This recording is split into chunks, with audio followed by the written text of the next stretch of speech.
గుడివాడ నియోజకవర్గ ప్రచార విభాగ అధ్యక్షుడు గంటా సీనన్నను ఒక అక్రమ కేసులో కనీసం చెప్పుకోవడానికో లేదా ఎవరికైనా చెప్పి విన్నవించుకోవడానికో చెప్పి బాధపడడానికో కూడా సాధ్యం కాని ఒక చిల్లర కేసులో ఆయన స్థాయిని దిగదార్చాలి, ఆయన్ని ఇబ్బంది పెట్టాలి అన్న ఉద్దేశంతో కూటమి ప్రభుత్వం కావచ్చు, లేకపోతే ఆ ప్రభుత్వం కింద పనిచేస్తున్న ప్రభుత్వ యంత్రాంగం కావచ్చు, ప్రభుత్వ అధికారులు కావచ్చు, చాలా చిన్న ఇష్యూని పట్టుకుని ఆయన్ని ఒక దొంగగా డెకాయిడ్గా చూపిస్తూ కట్టిన కేసు నిర్మించిన విధానం చూస్తే చాలా హేయంగా చాలా బాధగా కూడా ఉంది. ఈరోజు గంటా సీను అంటే సోషల్ మీడియాలో వైఎస్ఆర్ కాంగ్రెస్ పార్టీ తరఫున ప్రతి కార్యక్రమానికి ప్రచారాన్ని కల్పిస్తూ పార్టీ విధిని విధానాలని కార్యకర్తల్ని సమీకరిస్తూ ఆయన ఎంతో చురుగ్గా గడిచిన 17-18 నెలల్లో ఎంతో చురుగ్గా ఉండటం మనం వైఎస్ఆర్ కాంగ్రెస్ పార్టీ కుటుంబ సభ్యులందరికీ మీడియా ద్వారా కానీ సోషల్ మీడియా ద్వారా చూస్తూ ఉన్నాం. ఈరోజు ఆయన అరెస్టు 2 విభాగాలు, ప్రధానంగా 2 ముఖ్య కారణాలు కనపడతా ఉన్నాయి.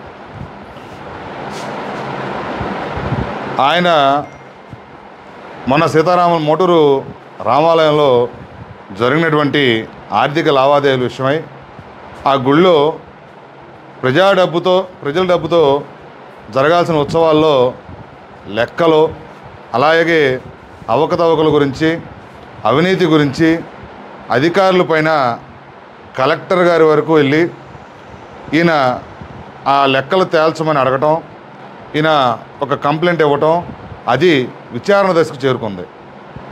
విచారణ దశకు చేరుకునేసరికి ఈ అధికారులకు, ఎండోన్మెంట్ అధికారులు ఎవరైతే ఉన్నారో వీళ్ళందరికీ కూడా భయం వచ్చి, అయ్యా గంటా సీను గారు తప్పు అయిపోయింది, మమ్మల్ని క్షమించండి, మేము మీ పైన గతంలో పెట్టిన కేసులు అన్నీ వెనక్కి తీసుకుంటాం, మీరు కూడా ఈ కేసుని వెనక్కి తీసుకోండి, దయచేసి మమ్మల్ని ఇలా మా ఉద్యోగాలు చేసుకునేవ్వండి, ఈ అవకతవకలను బయటకు రానివ్వకుండా మా పరువు పోతుందని బతిమాలినా కూడా సీనన్న అది ప్రజా డబ్బు, దేవుడి డబ్బు కాబట్టి ఎట్టి పరిస్థితుల్లో నేను దాంట్లో రాజీ పడను, వెనకడుగు వేయనని ముందుకెళ్ళడంతో ఇప్పుడు ఇది ఇక లొంగడో సీను మన తాయిలాలకు కానీ మన మాటలకు కానీ మన బెదిరింపులకు కానీ లొంగే పరిస్థితి లేదని తెలుసుకున్న అధికారులు కూటమి ప్రభుత్వ పెద్దల దగ్గరికి వెళ్తే వాళ్ళు చేసిన ఈ కార్యక్రమం ఏంటంటే, ఎలాగో గంటా సీను అనేవాడు వైఎస్ఆర్ కాంగ్రెస్ పార్టీలో యాక్టివ్గా ఉన్నాడు, తనకు అప్పచెప్పిన ప్రతి పని కూడా చాలా చక్కగా గ్రూపుల్లో కావచ్చు, అన్నిట్లోనూ వాట్సాప్ గ్రూపుల్లో కావచ్చు, సోషల్ మీడియా కావచ్చు, ఫేస్బుక్ ద్వారా కావచ్చు, మీడియా ఛానల్ ద్వారా కావచ్చు, తను నమ్మిన సిద్ధాంతాన్ని, తను నమ్మిన నాయకుడిని ఎటువంటి పరిస్థితుల్లోనూ ఒక అడుగు కూడా వెనక్కి తగ్గనివ్వకుండా పనిచేయడం మా గంటా సీనన్న ప్రత్యేకత. సరే, కూటమి పెద్దలందరూ కూడా కలిసి ఇతను అరెస్ట్ చేయాలని నిర్ణయించుకుని ఏ కేసు దొరక్క రీసెంట్గా గాంజా అని ఒక వెబ్ సిరీస్ని చిత్రీకరించే పనిలో భాగంగా ఆ వెబ్ సిరీస్లో ఒక గుడి దగ్గర జాతర జరుగుతున్న సన్నివేశం అవసరం ఉండటంతో జరుగుతున్న గంగానమ్మ జాతర దగ్గరికి వెళ్ళి ఆ వీడియో షూటు ఆ జాతర దగ్గర ఆయన వెబ్ సిరీస్లో పోలీస్ పాత్ర వేస్తున్నాడు కాబట్టి గంటా సీను గారు పోలీస్ పాత్రలో పోలీస్ డ్రెస్ చేసుకుని ఒక 5 నిమిషాలు 10 నిమిషాలు ఆ జాతర దగ్గర నుంచి వీడియో షూటింగ్ తీయించుకున్నారు. దీనికి ఇది కూడా ఇప్పుడు జరిగింది కాదు, ఇది చాలా రోజుల కింద జరిగింది. ఆ వీడియోని ఆధారంగా ఎప్పుడో జరిగిపోయిన షూటింగ్ ఆధారంగా పోలీస్ డ్రెస్ వేసుకుని బెదిరిస్తున్నాడని చెప్పి ఆ గుడి ఎవరైతే ఉన్నారో ఎండోన్మెంట్ అధికారులు, అవినీతి చేసిన ఎండోన్మెంట్ అధికారులు ఈ గుడి స్టాఫ్తో కంప్లైంట్ పెట్టించడం, ఆ కంప్లైంట్ని ఆధారంగా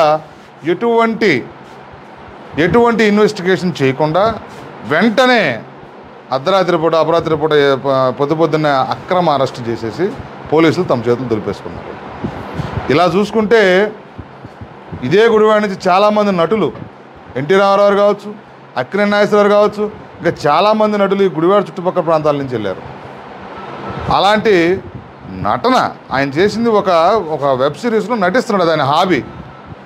ఆ వెబ్ సిరీస్ను ఆధారంగా చేసుకుని నటించాడు, దానికి పోలీస్ డ్రెస్ ఎందుకు వేసుకున్నాడని చెప్పి అడుగుతున్న పోలీసుని ఈరోజు నేను నేరుగా 2 ప్రశ్నలు వేస్తాను. రీసెంట్గా బాలకృష్ణ గారు పోలీస్ క్యారెక్టర్లో సినిమా చేశాడు. మీ పోలీస్ పర్మిషన్ పెట్టిన లెటర్ మాకు ఏమైనా చూపించగలరా? లేదంటే పవన్ కళ్యాణ్ గారు మన రాసిన ఓజీలో కత్తి పట్టుకుని ఎవరిని పడితే ఆయన నరికేసి అవతల పడేశాడు ఆ సినిమాలో. ఆ పాత్ర అది. అంటే మా పర్మిషన్ లేకుండా నరికేశారు కాబట్టి ఆయన అరెస్ట్ చేస్తారా పవన్ కళ్యాణ్ గారిని? అలాగే పుష్ప సినిమాలో మన మారేడుమిల్లిలో షూటింగ్ జరిగింది. మారేడుమిల్లిలో షూటింగ్ జరిగితే అతను ఒక గంధపు చెక్క స్మగ్లర్గా, ఒక అదేదో కలప స్మగ్లర్గా ఉన్నాడు ఆయన. అంటే అక్కడ పోలీసులు పర్మిషన్ తీసుకుని నేను కలపను స్మగ్లింగ్ చేస్తూ ఉంటాను, నేను స్మగ్లర్ పాత్రలో ఉన్నాను, మీరు నన్ను అరెస్ట్ చేయొద్దని చెప్పి ఆయన లెటర్ పెట్టి షూటింగ్ చేశారా?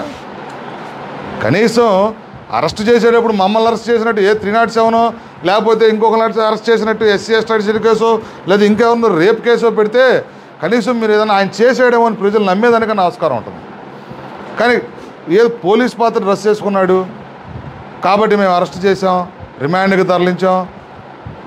ఈరోజు మీరు గమనిస్తే పోలీసు వారికి కూడా మేము చెప్తా ఉన్నాం, మేము ప్రభుత్వంలో నిన్నున్నాం, నేడు లేము, రేపు వస్తామో రాదో తెలీదు. కానీ ఇంత మీరు ఎప్పుడు కూడా పోలీస్ డ్రెస్లు వేసుకుని ఉంటారు, పోలీసు ఉద్యోగమే చేస్తారు, ఈ ప్రజలందరినీ కాపాడతారు. మీరు ఒక తెలుగుదేశం వాళ్ళకి మాత్రమే పోలీసులు కాదు, వైసీపీ వాళ్ళకి పోలీసులే, జనసేనలో పనిచేసిన పోలీసులే. మేము ఈ పౌరులుగా ఉన్నంతకాలం మీరు పోలీసులే. మీకు మాపై అందరిపైన అధికారం ఉంటుంది. అలాగే మమ్మల్ని కాపాడాల్సిన బాధ్యత కూడా మీ పైన ఉంటుందని పోలీసు వారికి మరొకసారి గుర్తు చేస్తూ ఉన్నాం. రానున్న రోజుల్లో మీరు కూడా ఈ అక్రమ అరెస్ట్ చేసిన అధికారులు ఎక్కడగా వెళ్ళిపోదాం, 2 నెలల్లో వెళ్ళిపోదాం, ఏదో 3 నెలల్లో ట్రాన్స్ఫర్ అవుతుంది, వీళ్ళు చెప్పి నేను చేసేసి మనం వెళ్ళిపోదామని మీరు ఇలా చేతులు దులుపుకుంటా అనుకున్నారేమో. ఖచ్చితంగా రానున్న రోజుల్లో మా మాట అంటూ సాగే రోజుల్లో మీరు ఈ అక్రమ అరెస్టులు, వాళ్ళు చెప్పిన అడ్డమైన పనులు చేస్తున్న ప్రతి అధికారికి కూడా మేము ఎక్కడి నుంచో హెచ్చరిస్తూ ఉన్నాం. మళ్ళీ మీరు ఎక్కడ ఉన్నా సరే గుడివాడలోనే పని చేయాల్సి వస్తుంది, పని చేయించుకుంటాం. మీరు ఈ అక్రమ అరెస్టులకు ప్రతి దానికి మీరు ప్రభుత్వానికి, కోర్టులకి, మాకు కూడా సమాధానం చెప్పాల్సిన రోజు ఒకటి వస్తుందని గుర్తు చేస్తూ, ఖచ్చితంగా గంటా శ్రీను అనే వ్యక్తి గంటా కృష్ణమూర్తి గారి మనవడు. 1952లో పంచాయతీ ప్రెసిడెంట్ చేశాడు ఆయన. 1972లో ఒక ఎమ్మెల్సీగా, 78లో రెండోసారి ఎమ్మెల్సీగా, సెంట్రల్ బ్యాంక్ ప్రెసిడెంట్గా, సమితి ప్రెసిడెంట్గా, ఇలా ఎన్నో రకాల ఉన్నత పదవులు అధిరోహించిన ఒక గొప్ప వ్యక్తి మనవడు. ఈరోజు మనం చూస్తే ఈనాడు పేపర్లో చూస్తే నేరుగా మోటూరు గ్రామంలో పోలీస్ డ్రెస్తో బెదిరించాడని చెప్పి రాశారు. అంత గొప్ప చరిత్ర ఉన్న కుటుంబంలో ఆ ఊర్లో మీ కూటమి ప్రభుత్వం వచ్చి గట్టిగా 18 నెలలు అయింది. 18 నెలల కింద పుట్టిన పిల్లాడి ఇప్పుడు వెళ్ళి అడిగి గంటా శ్రీను ఎవరైనా అడిగితే పలానా కృష్ణమూర్తి గారు మనవడు, పలానా పార్టీలో పనిచేస్తూ ఉంటాడు, పలానా ఉద్యోగం చేస్తాడు, పలానా వాళ్ళతో మాట్లాడతాడు, పలానా ఆయన ఇల్లు ఎక్కడ అని చెప్తారు. 18 నెలల పిల్లలు చెప్తారు. మీకు సంవత్సరాల వయసు ఉన్న పిల్లల్ని అడిగినా మోటూరు గ్రామం వెళ్ళి గంటా శ్రీను అంటే ఎవరు చెప్తారు. ఈరోజు ఈనాడు పేపర్లో కూడా అదే రాశారుగా. ఆ ఊర్లో వాళ్ళకి తెలియదు గంటా శ్రీనివాసరావు గారు, గంటా శ్రీను అంటే ఎవరు, ఆయన పని ఏంటి, ఆయన ఉద్యోగం ఏంటి, ఆయన పోలీసా కాదా అనే విషయం ఆయనకు తెలియదా? వాళ్ళని బెదిరించారా? పోలీసులు అని చెప్పి బెదిరిస్తే మీరు అది నమ్మి కేసు కట్టిన పోలీసులు ఇంకెంత గొప్ప వాళ్ళు ఒక్కసారి ఆలోచించుకోమని చెప్తాను. ఈ కేసులు, అక్రమ అరెస్టులు మాకేం కొత్త కాదు. అలాగే ఇంకా రానున్న రోజుల్లో సీనానికి ఇంకో 4 రోజుల్లో 10 రోజుల్లో బెయిల్ రావడం ఖాయం. కానీ 25 ఏళ్ల కిందట ఈ రోజుల్లో అధికారం ఈరోజు ఉంటే ఈరోజు మనతో అధికారంలో లేకపోతే రెండో రోజు అధికారం ఉన్నట్టు వెళ్ళిపోయే రోజుల్లో కూడా 25 సంవత్సరాల కిందట కటారి ఈశ్వర్ కుమార్ గారి సిద్ధాంతాలు నచ్చి, నాయకత్వం నచ్చి ఆయనతో నడవటం మొదలుపెట్టిన వ్యక్తి. ఆయన దగ్గర నుంచి అందరూ వచ్చేవాళ్ళు ఉన్నారు, వెళ్ళేవాళ్ళు ఉన్నారు. ఆయన రాజకీయాల్లో యాక్టివ్గా ఉన్నా లేకపోయినా, పదవుల్లో ఉన్నా లేకపోయినా, పార్టీలో ఉన్నా లేకపోయినా సరే ఒక వ్యక్తినే నమ్ముకుని, ఒక వ్యక్తితోనే నడిచి, ఆ వ్యక్తితోనే తన రాజకీయ ప్రయాణం మొత్తం సాధించాడు. 2023 వరకు కూడా వైఎస్ఆర్ కాంగ్రెస్ పార్టీలో అంత యాక్టివ్గా లేకపోయినా 23 నుంచి కొడాల నాని గారితో వైఎస్ఆర్ కాంగ్రెస్ పార్టీలో పనిచేస్తూ మళ్ళీ 24 ఎలక్షను అతి దారుణమైన ఓటమి, రాష్ట్రం అంతా పార్టీ అధికారాన్ని కోల్పోయినా కూడా ఎక్కడికి వెళ్లకుండా పార్టీ ప్రచార బాధ్యతలను మీద పెట్టుకుని తన సొంత ఖర్చులతో కావచ్చు, తన సొంత నిధులతో కావచ్చు, పాపం ఆయన ఆర్థిక పరిస్థితి ఎలా ఉన్నా సహకరించకపోయినా కూడా పార్టీ కోసం కష్టపడుతున్న నికార్సైన కార్యకర్త నుంచి నాయకుడిగా మేమందరం కూడా ఆయన వెంట నడుస్తామనే విషయాన్ని ఈ సందర్భంగా తెలియజేస్తూ ఉంటాం. అలాగే రానున్న రోజుల్లో మరింత రెట్టింపు ఉత్సాహంతో పనిచేసే సీనన్న త్వరగా బెయిల్ రావాలని, ఖచ్చితంగా ఈ అరెస్ట్లో ఈ ఎండోన్మెంట్ డిపార్ట్మెంట్లో ఏ ఎంక్వైరీ అయితే ఏ అధికారుల్ని మీద వ్యతిరేకంగా ఆయన అయితే కేసు పెట్టాడో, ఏ ఎంక్వైరీ ఆయన కోరుకున్నాడో, ఏ అవినీతి భాగోతాన్ని బయట పెట్టాలని కంకణం కట్టు కూర్చున్నాడో ఆ అవినీతిని బయట పెట్టే వరకు, ఆ నిధులు గోలుమాల వ్యవహారం తేల్చే వరకు ఈ అక్రమ అరెస్టు వెనకమాల సహకరించిన కేసు పెట్టిన దీనికి మూలకారకులైనటువంటి ఎండోన్మెంట్ అధికారులు మొత్తాన్ని కూడా మేము ఇప్పుడే మా డిజిటల్ బుక్ ద్వారా జగన్మోహన్ రెడ్డి గారికి తెలియజేస్తాం. ఖచ్చితంగా రేపు ప్రభుత్వం వచ్చాక మాత్రం మీరు ఎంతకంత చెల్లించాల్సి వస్తుందని ఎండోన్మెంట్ అధికారులను కూడా హెచ్చరిస్తూ ఈ అరెస్టుని కృష్ణా జిల్లా వైఎస్ఆర్సీపీ యోజన విభాగం తీవ్రంగా ఖండిస్తూ ఉందని తెలియజేస్తూ ఉన్నాం. నిన్న తాలూకా పోలీస్ పరిధిలో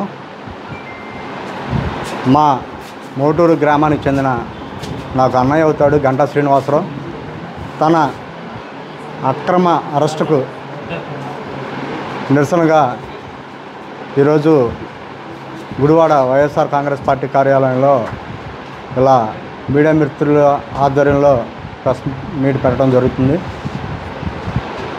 వాస్తవానికి అక్కడ జరిగేది ఒకటి. అతను మెయిన్ గుడివాడ నియోజకవర్గ వైఎస్ఆర్ కాంగ్రెస్ పార్టీ ప్రచార విభాగానికి బాగా యాక్టివ్గా పనిచేస్తున్నాడని, ఉన్న వాస్తవాలను ఇక్కడ ఉన్న వాస్తవాలంటే మీరు ఒకటి దృష్టిలో పెట్టుకోవాలి. ఇక్కడ స్థానిక శాసనసభ్యుడు ఇక్కడ నియోజకవర్గ సమస్యలను వదిలేసి తన సొంత పనుల నిమిత్తం అమెరికా వెళ్ళిపోతున్నాడు. ఇక్కడున్న సమస్యలు ఇలాగే ఉన్నాయి. ఇలాంటి కొన్ని ఉన్న వాస్తవాలని ప్రజలకు తెలియజెప్పడం, లేకపోతే కొన్ని మీడియా గ్రూపులో పెట్టడం వల్ల ఒక కక్షపూరితమైన వాతావరణంలో ఒక స్థానిక శాసనసభ్యుడి యొక్క ఆధ్వర్యంలో జరిగినటువంటి ఇది అక్రమ కేసు.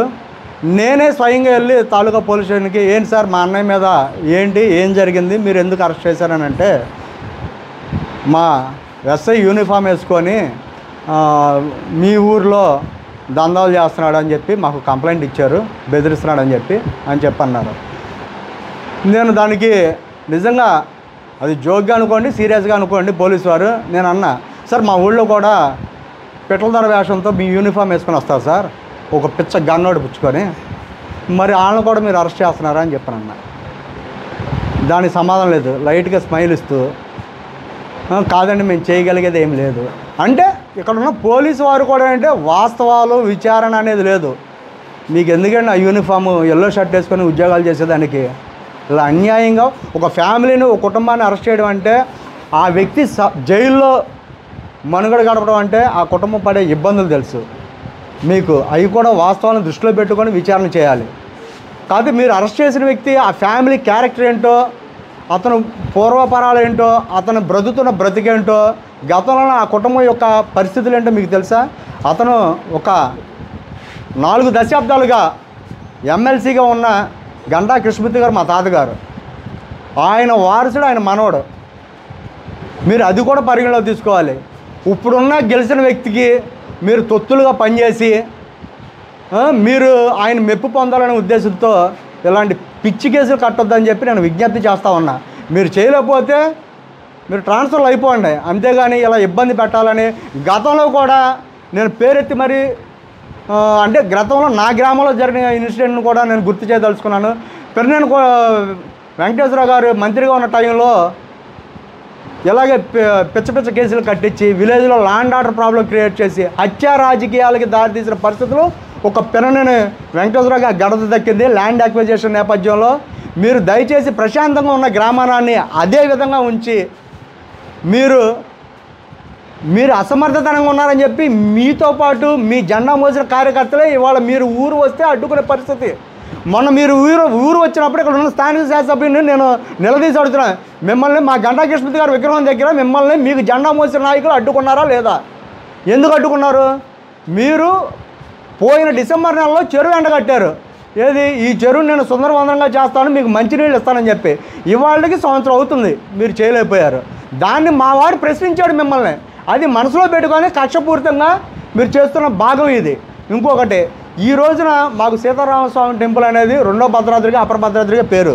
దానికి సంబంధించి ఆ ఆలయానికి సంబంధించి ఎప్పుడు కూడా అన్న సమారాధన కమిటీ అనేది వసూలు చేస్తూ ఉంటుంది.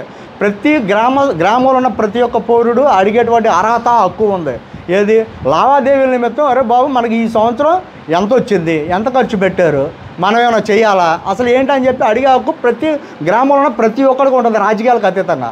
దాన్ని మీరు రాజకీయ నేపథ్యంలో మీరు కంప్లైంట్ ఇచ్చిన వ్యక్తి కూడా మేము నాయుడు అని పిలుస్తాం, గ్యాస్ కంపెనీలో పనిచేస్తాడు, తన జీవనాధారం, తను ఏనాడు కూడా పాలిటిక్స్లో లేనటువంటి వ్యక్తిని కూడా మీరు ఏరుకొని పాపాన్ని బెదిరించో భయపెట్టో మీరు అతనితో ఒక పిచ్చ కంప్లైంట్ ఒకటి ఇప్పించడం, దాన్ని మీకు ఉన్న అధికార బలాన్ని ఉపయోగించి తన మీద కేసు ఎఫ్ఐఆర్ నమోదు చేయడం, రిమాండ్కి పంపించడం జరిగింది. మీరు కాదు, ఇది మంచి పద్ధతి కాదు. ప్రశాంతంగా ఉన్నటువంటి పల్లెటూరు వాతావరణాన్ని మీరు అభివృద్ధి చేయకపోక ఇలాంటి పిచ్చాశాల యొద్దని చెప్పి నేను హెచ్చరిస్తూ ఉన్నాను. మీరు మా గ్రామాన్ని, మీకు ఈ దగ్గర మీకు సంవత్సరన్నర కాలం అయింది, మీరు మా గ్రామంలో పలానా చేశా అని చెప్పి మీరు చెప్పండి. మా గ్రామానికి స్థానిక శాసనసభ్యుని నేను నిలదీసి అడుగుతున్నాను. మీరు ఇలాంటి పిచ్చి కేసులు పెట్టించిన భాగమే నేను చూపిస్తాను, కానీ మీరు అభివృద్ధి నేను ఈ గ్రామంలో, మీ మోటార్ గ్రామంలో ఇన్ని కోట్ల రూపాయలు శాంక్షన్ చేశానని చెప్పండి. మేము వైఎస్ఆర్ కాంగ్రెస్ గవర్నమెంట్లో మేము సచివాలయం కట్టించాం, రోడ్లు వేపించాం, మేము జగనన్న లేఅవుట్లు వేసి అక్కడ ఉన్నటువంటి పేదలకు 200 ఇళ్ళు మేము వసతి కల్పించాం, మేము సగర్వంగా చెబుతాం, మేము మా గ్రామాన్ని మేము అభివృద్ధి చేసుకున్నామని చెప్పి. మీతో ఉన్న మీకోసం పనిచేసిన కార్యకర్తలని పిచ్చోళ్ళని చేసి మీరు ఆ కార్యకర్తలని భయపడి మీరు తిరగడం మానేసే పరిస్థితులు రాను గ్రామాల్లో ఉన్నాయి. మీకు జెండా మోసిన వాళ్ళు నిన్ను కొట్టే పరిస్థితులు ఉన్నారు. నువ్వు అది గ్రహించి నువ్వు పిచ్చి చేష్టలు చేయొద్దని చెప్పి, మా ప్రశాంతంగా ఉన్న మోటార్ గ్రామాన్ని ప్రశాంతంగా ఉంచి మాలో మా గొడవలు పెట్టొద్దని చెప్పి చెప్తా ఉన్నాను. ఇంకొక చిన్న విన్నపం, నా మోటార్ గ్రామస్తులకి నేను ఒక సోదరుడిగాను, నన్ను కొంతమంది మామ అని పిలుస్తారు, కొంతమంది అల్లుడు అని పిలుస్తారు. మాకున్న విలేజ్లో రాజకీయాలకు అతీతంగా స్నేహపూరిత వాతావరణంలో మేము పిలుచుకునేటువంటి కొన్ని పరిస్థితులు ఉన్నవాళ్ళు కూడా దీని వెనకాల తెరనకాల ఉన్నాడు. వాళ్ళకి ముఖ్యంగా హెచ్చరిస్తున్నాం, ఒరే బాబు మీ బ్రతుకులు ఏంటో నాకు తెలుసు, మా బ్రతుకులు ఏంటో మీకు తెలుసు. మీరు ఒళ్ళు దగ్గర పెట్టుకొని మీరేం చేస్తున్నారో మీరు ఒక్కసారి ఆలోచించుకోండి. మీరు ఎవడో ఎక్కేసేవాడు ఎప్పుడు కూడా ఎంటే ఉన్నాడో, పరిస్థితులు ఎప్పుడు కూడా ఇలాగే ఉండవు. మీరు ఒళ్ళు దగ్గర పెట్టుకొని పనిచేయండి, ఒళ్ళు ఊడిపోద్దని చెప్పి చెప్తా ఉన్నా. అందరికీ నమస్కారం. మరి నిన్న మా వైఎస్ఆర్సిపి గుడివాడ నియోజకవర్గ ప్రచార విభాగ కమిటీ అధ్యక్షుడు గంటా శ్రీను గారు మరి అక్రమ కేసుకు గురై మరి రిమాండ్కి వెళ్ళటం జరిగింది. మరి దాని పూర్వాపారాలు పరిశీలిస్తే మరి వాళ్ళ తాతగారు మరి ఆనాడు సమితులు ఉండంగానే మరి గంటా కృష్ణమూర్తి గారని మరి అప్పట్లో పెద్ద పేరు, మరి ఆయన మనవడైన మరి అలాంటి కుటుంబానికి చెందినటువంటి వ్యక్తి ఈ యొక్క గంటా శ్రీను. మరి ఆయనను మరి ఈ తెలుగుదేశం ప్రభుత్వం మరి అక్రమ కేసు కట్టి రిమాండ్కి పంపడం జరిగింది. మరి దీని వెనక ఉద్దేశం ఏంటంటే, మరి ఈ మధ్య ఆయన సోషల్ మీడియా కానివ్వండి, పార్టీ కార్యక్రమాలు కానివ్వండి, మరి ఏదైనా సరే చాలా బాగా యాక్టివ్గా ఉండటం, మరి ప్రతి దాని మీద స్పందించటం లాంటివి చేయటం మరి ఈ ప్రభుత్వానికి నచ్చక మరి మోటూరు గ్రామం, గుడివాడ మండలం మోటూరు గ్రామంలో మరి ఆయన సొంత గ్రామం, మరి ఆయనకి సుమారు మరి 50 సంవత్సరాలు దగ్గర వయసు కూడా ఉంటుంది. మరి మోటూరు గ్రామంలో ఆయన తెలియనటువంటి వ్యక్తి, చిన్నపిల్లల దగ్గర నుంచి కూడా పెద్దల వరకు కూడా అందరికీ సుపరిచితమే. మరి అలాంటి వ్యక్తి మీద నిన్న మరి పోలీసు వారు, తాలూకా పోలీసు వారు నకిలీ ఎస్ఐగా బెదిరించాడని చెప్పి ఒక కంప్లైంట్ వచ్చింది మాకు. మరి ఆ కంప్లైంట్ నిమిత్తం మేము మరి ఎఫ్ఐఆర్ ఇష్యూ చేసి రిమాండ్ పంపించడం జరిగింది అని చెప్పి మరి నిన్న ప్రెస్ నోట్ రిలీజ్ చేయటం జరిగింది. మరి మేము కూడా దాన్ని పూర్తిగా ఖండిస్తున్నాం. ఎందుకంటే ఈ రోజుల్లో సొంత గ్రామమైన మోటూరు గ్రామంలో మరి ఎస్ఐ వేషం వేసుకుని వెళ్ళి బెదిరించాడన్నది పూర్తి అవాస్తవం. మరి దాని పూర్వాపరాలు మనం ఆలోచిస్తే మరి ఒక వెబ్ సిరీస్ గాంజా అని దానికి ఒక నేము, మరి దానిలో భాగంగా మోటూరు గ్రామంలో మరి అక్కడ గంగానమ్మ తల్లి సంబరం జరిగే సీన్లో మరి ఆ యొక్క సీన్ను క్రియేట్ చేయడం జరిగింది. దానిలో భాగంగా మరి ఒక ఇంట్లో ఆయన మరి దాని వెనకాల పోలీస్ స్టేషన్ వాతావరణంలాగా ఉండి మరి చైర్లో కూర్చుని ఆయన ఆ యాక్ట్ చేసిన విధానాన్ని కూడా నేను గ్రూపుల్లో మనందరం చూసి ఉన్నాం.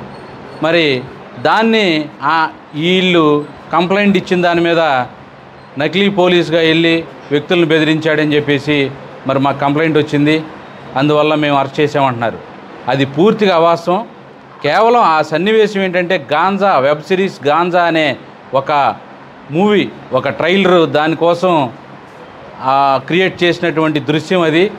మరి ఇప్పుడు మన గ్రామం అన్న తర్వాత ఏదో ఒక చిన్న చితక ఇబ్బందులు ఉంటానే ఉంటాయి. అలాగే మోటూరు గ్రామంలో మరి సీతారామస్వామి దేవస్థానం ఉంది. మరి ఆ దేవస్థానం గుడిలో మరి దేవస్థాన పాలక వర్గానికి ఈయనకి మరి ఏవో చిన్న చిన్న ఇష్యూస్ ఉన్నాయి. వాటిని మనసులో పెట్టుకుని మరి ఈయన్ని వాళ్ళు కంప్లైంట్ ఇచ్చి దాంట్లో ఏవో అవకతవకలు జరుగుతున్నాయని కలెక్టర్కి ఫిర్యాదు చేయడం జరిగింది. ఈ గంటా శ్రీను అనే వ్యక్తి దాన్ని మనసులో పెట్టుకుని అలాగే ఈ ప్రభుత్వం కూడా ఎలాగైతే ఎక్కడ దొరుకుతాడా మరి ఇలాంటి యాక్టివ్గా ఉండే వ్యక్తిని ఏదో ఒక కేసులో బరాయించాలన్న ఒక ఉద్దేశంతో మరి దాన్ని వాళ్ళు ఇచ్చిన కంప్లైంట్ని మరి బేస్ చేసుకుని నిన్న అరెస్ట్ చేసి రిమాండ్కి పంపడం జరిగింది. ఇది పూర్తి అక్రమ కేసు. మరి మోటూరు గ్రామస్తులు అందరూ కూడా ఆయన అలాంటి వ్యక్తి కాదు అని చెప్పి నా పక్కన కూర్చున్నటువంటి కూడా మోటూరు గ్రామ వాస్తవుడే. మరి మీరు మోటూరు గ్రామంలో ఎవరిని అడిగినా సరే మరి ఆయన వ్యక్తిత్వం గురించి కానీ ఆయన గురించి కానీ చెప్తారు. కేవలం ఒక వైఎస్ఆర్సీపీ పార్టీ సానుభూతిపరుడు అన్న ఒక్క ఉద్దేశంతోనే నిన్నంతా కూడా కథంతా నడిపి రిమాండ్కి పంపడం జరిగింది. మరి మా పార్టీకి కానీ మాకు కానీ ఈ అక్రమ కేసులు మాకు కొత్త ఏమి కాదు. అక్రమ కేసులు పెడతారు, మేము రిమాండ్కి పంపుతారు. మరి దాని పూర్వాపరాలు ప్రజలకి ఆల్రెడీ అన్నీ తెలుస్తూ ఉన్నాయి. ఇప్పుడు ఎగ్జాంపుల్ తీసుకుంటే మొన్న కాశీ బొగ్గ గుడి దగ్గర మరి తొక్కిసలాట జరిగి మరి ప్రభుత్వం మరి సెక్యూరిటీ అరేంజ్ చేయలేక భక్తులు మరి మరణం చెందితే దాన్ని డైవర్ట్ చేయడం కోసం మరి జోగి రమేష్ గారిని వెంటనే అప్పటికప్పుడు అరెస్ట్ చేయటం.